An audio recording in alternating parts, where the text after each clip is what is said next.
Parents, here's a tough question.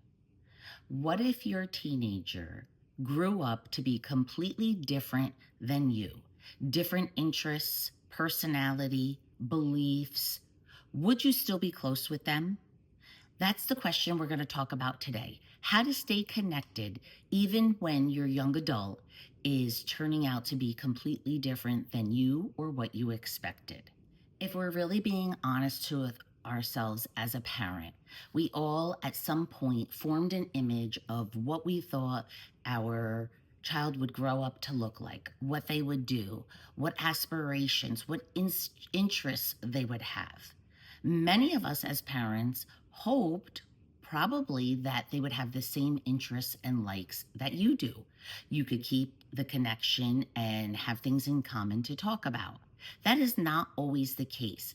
Very, very often, the passion that drives your teenager is much different than what you like or what you thought they would become. Maybe their hobbies aren't ones that you would have picked. Maybe they don't play the sport that you did, or they're not even athletic the way you were. Let's say they possibly are musically inclined and you are not. Sometimes they draw, they're artistic, they paint, and you don't have an artistic bone in your body. What are you going to do to stay connected? And I'm going to talk about that and give you some tips of how to keep that connection as your teenager, young adult develops into their own person. Talking to a dad once, he told me how he played baseball and grew up loving it all through high school, even into college. His son would come to me and talk to me and share that he plays baseball, but he doesn't really love it. His father's the coach, he's into it. As we talked more and more, I shared with the middle schooler and gave him some suggestions on how he could approach this topic with his dad. How to bring up that he truly didn't love baseball, that it was really his dad's passion and not his. He would share with me that he tried the drama club at school and absolutely loved the theater. Last year he did, we have a talent show. He did it, he starred in it. He absolutely loved it. I gave him suggestions how to go home, how to talk to his parent, how to talk to his dad, and explain that he doesn't mind baseball, but it's not really what he loves and wants to spend all his time on. He explained how he loves drama, he loves theater. He took it up. Dad actually listened. And once Dad started showing up for the rehearsals and the theater and the shows, their relationship built instantly. The bond grew stronger. The dad supported what the teenager was feeling and interest and love and passion for. What happens when we don't love and we don't accept what our teenager is passionate about? Unfortunately, what tends to happen is teens will shut down. They will stop talking to you about it. They can see your disinterest in your body language, in your tone, in your lack of questions, in your lack of showing up or interest in what they're doing. So they're going to, sometimes what they'll do is they'll push even harder.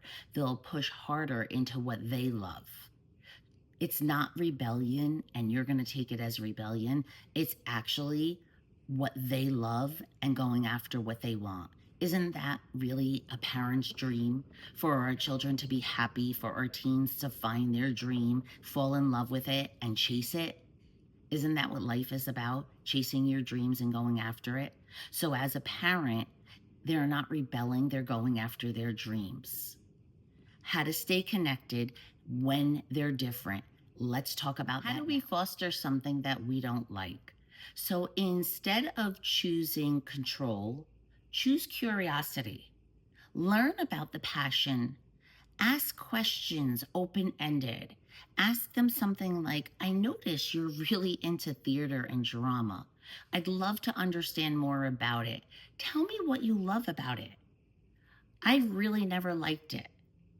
That's something I did with my daughter. I would tell her I would cringe at the thought of being an ambulance on the road next to me. And she would tell me stories about what it was like riding in the ambulance and how they were helping the patient in the back.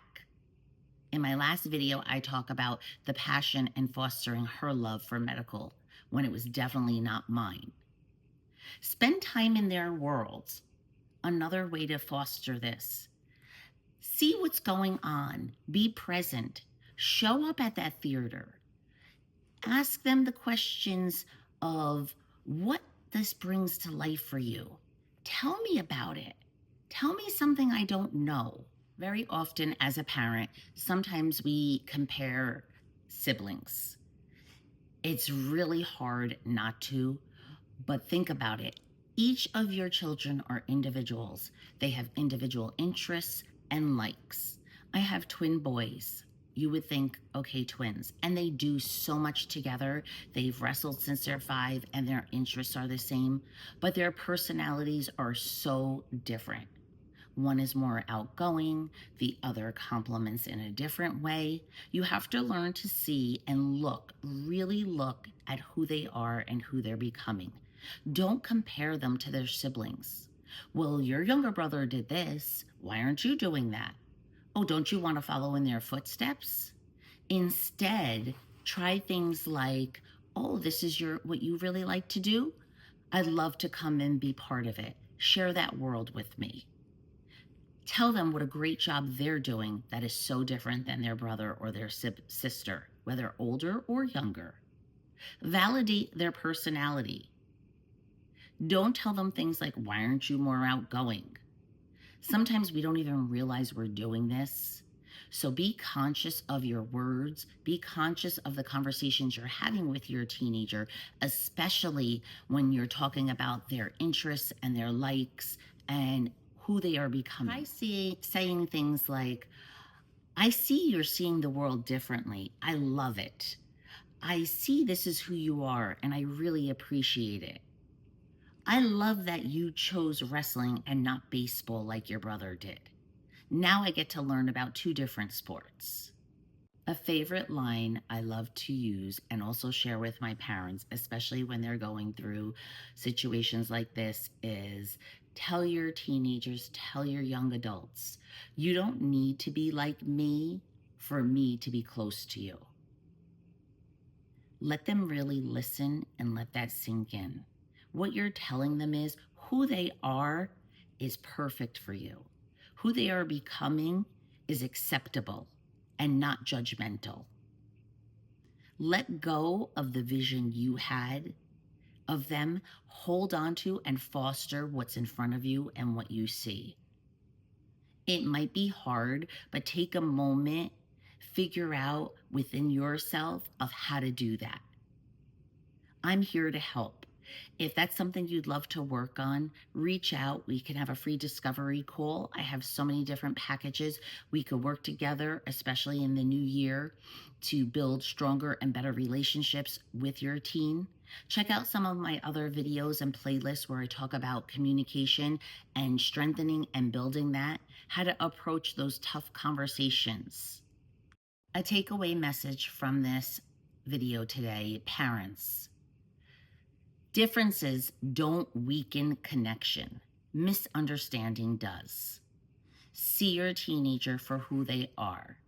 Build connection over correction. I have a digital workbook you could download for free. Check it out. Start working and see the triggers within yourself so you can show up and be present for your teenager. If anything resonated with you, please follow along for my videos and like it, check it out, and give me a follow.